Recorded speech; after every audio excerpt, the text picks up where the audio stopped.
Batra Daf continuing on Amud Bet, second line. We mentioned before that if you sold the land and kept the trees, now we're talking about the opposite. You sold the trees instead of selling the land. And he kept the land for himself. According to Rabbi Akiva, who holds that when you sell something, you sell it generously. Then the buyer will have the land next to the trees, and once these trees are gone, he can put new ones.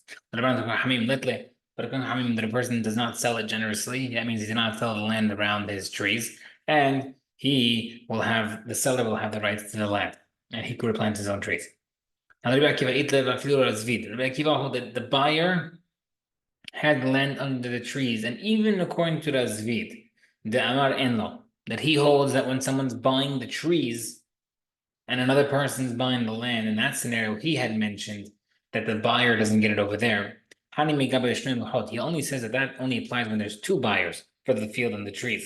Because the land guy can tell the trees guy, just like I can't touch your trees. I can't touch you can't touch my land.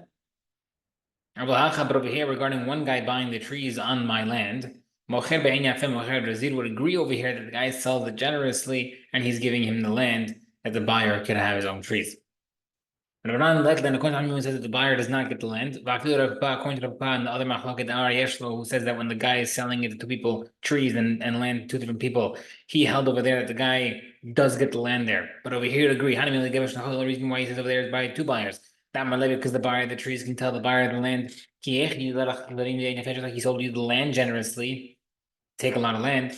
He also sold the trees to me generously that I get the land around the trees. One guy buying the trees on my land, the guy is selling it stingily, and therefore you don't get the land next to my trees. In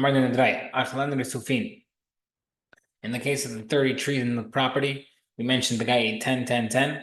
Let's say the guy had the trees there, but the trees were planted in too small of an area. So we said earlier that there's different measurements, what's considered a vineyard, what's considered a field of trees or grapes, certain amount of vineyards, certain amount of trees per area. Now let's say there's too many. Enlo hazakah, it's not considered hazakah because why? Because the trees are not sustainable there. The trees will have to be replanted elsewhere, and therefore you harvesting now is not considered harvesting trees, it's considered harvesting something that's not going to be there. And therefore no hazakah. Maskita Rav has a question. And that's the case. How someone can establish a hazakah on a field of aspasta, which is always planted very, very densely and tight together, and will always have to be moved. So how do you make a hazakah on that type of property? So Gemara says, okay, fine. When it says too densely sold, it means en lo karka. You do not receive the land since the trees are going to be moved. They're not considered a field of trees, and therefore the land's not included, but you can get access to the trees. Right? So a vineyard is considered a vineyard if it's planted across 4 amot between the rows. Let's say there's a vineyard planted of 3 amot between each row.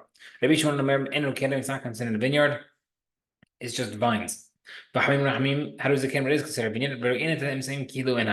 And we view let's say you have instead of having a 4 amma space in order to be considered a vineyard between the two vines, you have every 3, and that middle one between the two outer ones is not considered there, and therefore, in that scenario, it won't be considered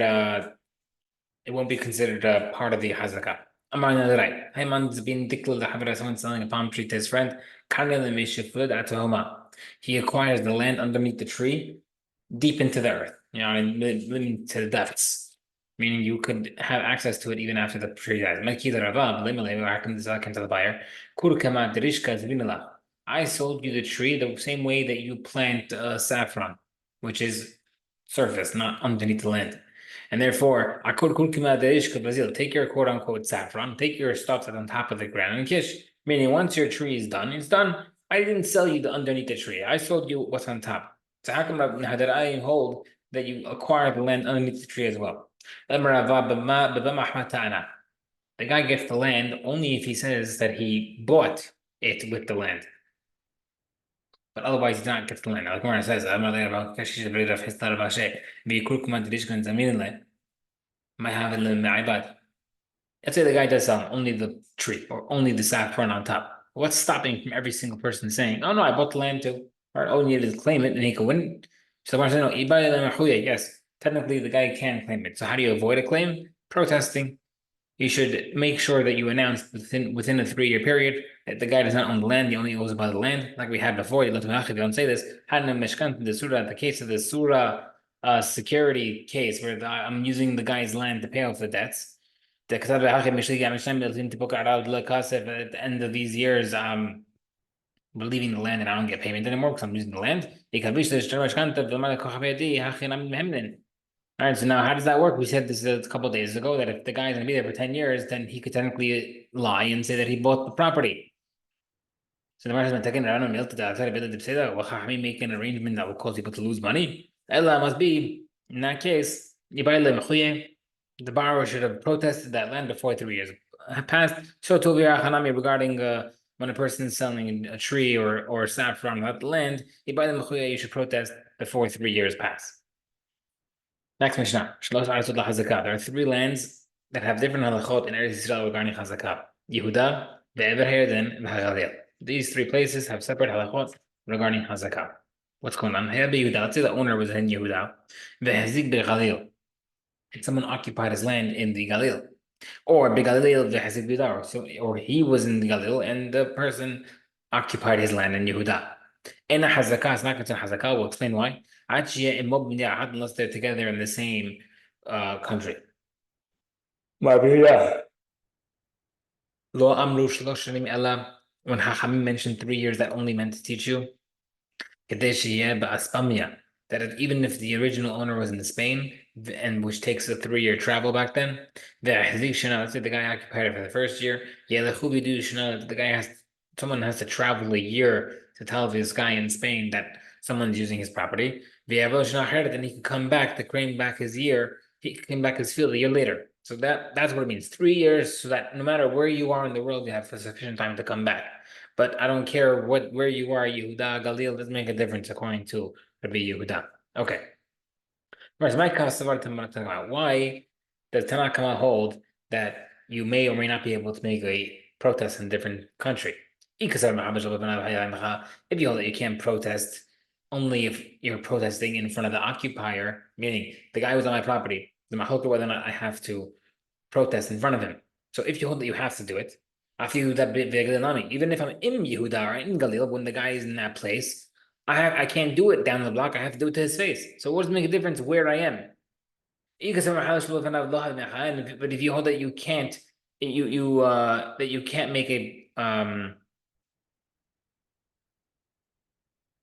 Sorry, I apologize. The first way. If you needed to be a good mecha'ah, if you needed to be, if I don't need to be there, if I don't need to be in the same place in order to make a protest, then who cares where I am? It should work no matter where I am. And if I don't need to be there, the second way, if a person does not need to be there, if a person who is not there is not a good protest, after you dive, then even if I'm in the same country but not in front of his face, it's not a good protest. So why does our Mishnah say that? What's going on with Mishnah Yehuda and Galil? Where it says, okay, fine. Our Mishnah holds that a protest that's not in the guy's face is considered a good protest. Okay. Our Mishnah is talking about a case where the countries are in hostility. It's hard to travel between 2 countries because of wartime. Therefore, like right now, Israel and Iran, for example, it's not easy to travel back and forth. So therefore, you won't be able to have messages passed along with the guys in my land, and therefore I can't protest. That's why in these countries, it's impossible to make a hazakah because the other guy in a different country won't be able to make a good protest. Of course, that's the case of Maishna, Yuda, how come we mention specifically Yuda and Galil? Why are these countries specifically? Where does Hakadosh teach you this Yehuda and Galil Kishat Hiram Dami. These type of countries, the Yehuda and Galil have a general status of hostility between the countries. They never got along. People never traveled between them, and therefore it was not easy to make a protest between them. But the same thing would apply to other countries as well. People don't travel frequently, and or there's hostility between the countries that stops people from traveling, then you cannot make a hazakah because the guy will not be able to stop you from. You can't make a hazakah because the guy won't be able to protest.